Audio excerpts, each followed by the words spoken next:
rừng. Con chết rồi. Rồi lại lên dốc rồi. Kéo gì cố.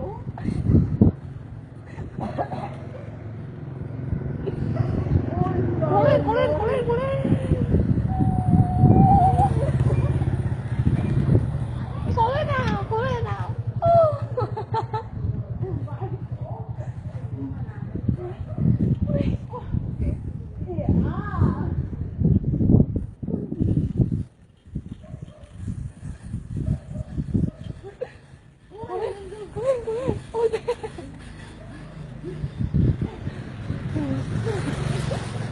Mẹ ơi, cứu con.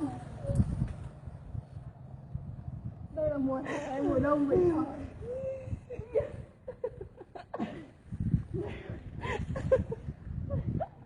Trời ơi, trời con rứt đi.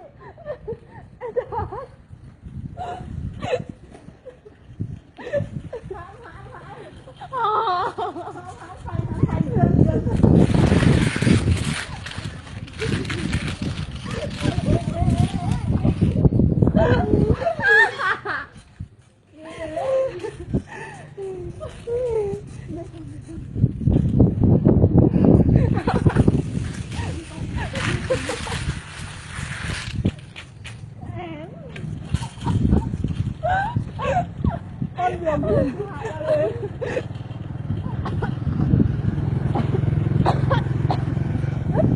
Ôi mệt quá. Gian nan vất vả thật đấy.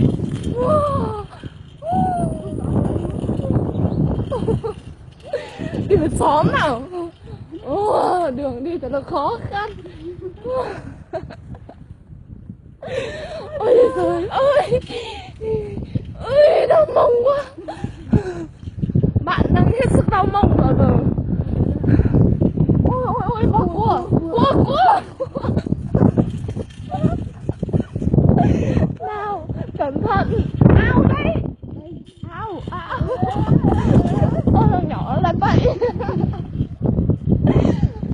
Ôi tôi đau ruột quá. Ôi tả tơi rồi này. Tránh ta. Ui con gà.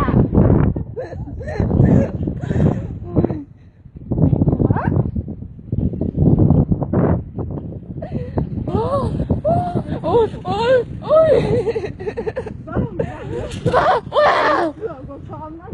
wow. Đến xóm rồi. Nào cua. Ui đau mông quá. Phanh.